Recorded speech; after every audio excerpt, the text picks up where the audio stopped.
So, Venom. This movie is supposed to be the introduction to what's called the Sony universe of Marvel characters. Now, I had very mixed feelings about this movie going into it.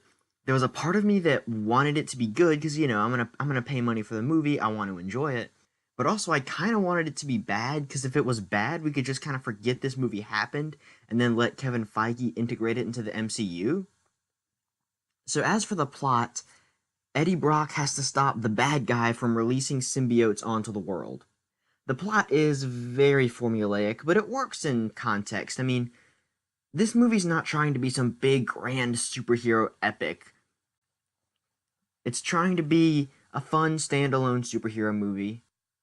And I think that it works for the most part, just trying to be that. Venom takes a little bit too long to show up, not way too long, just a couple minutes too long to actually show up. There's also some pretty enjoyable action scenes like the ones we saw in the trailer. I will say this, the pacing in the movie's actually pretty good. Nothing feels too rushed, but nothing feels too slow. The first scene or two that involves Eddie Brock is a little bit boring. It's just kind of him walking around doing his daily stuff, and it's, I don't know, just a little boring. However, it does set up the rest of the movie, so I don't necessarily think it should be cut. As for the plot, that's really all I can say about the plot. I mean, there's really not much else. I guess I could talk about the post-credit scenes. I'm not going to spoil anything. I'll just say the first post-credit scene, you can spoil it for yourself if you go to Venom's IMDb, and the second one is advertising. Literally just advertising. This movie was originally supposed to be rated R, and you can see how they cut it down to a PG-13 level. There's some horror imagery, but the film never really commits to the horror genre. I would have liked the film to commit to the horror genre because since it kind of looks like New Mutants probably won't be happening for a while, I would love to see the two genres, like a superhero movie and a horror movie, combined. So next up is the characters. Tom Hardy is a pretty good Eddie Brock. His personality is a little bit different from the comics, but he was likable. The interaction between Tom Hardy and Venom is great. That's really what carries the movie. I feel like his love interest and the bad guy are both just stock characters, though.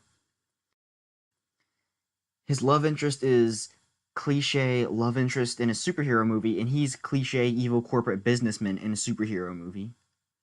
The only character who isn't a cliche is Jenny Slate's character, but she's not in the movie quite enough.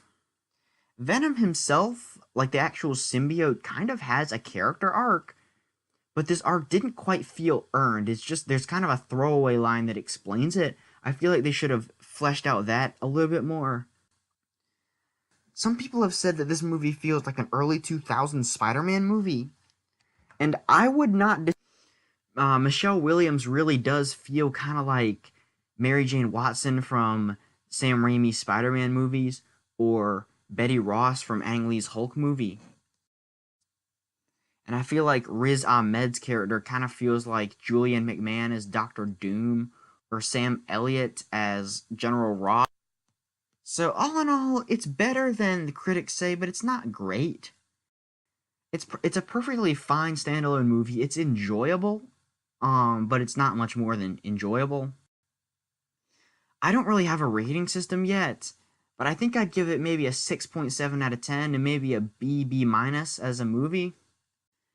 I'd say watch it on a rainy day if you have nothing else to do and you're kind of in the mood for a horror-ish movie. Or maybe if your local theater has like a $5 Tuesday or something, then maybe. So yeah, thanks for watching.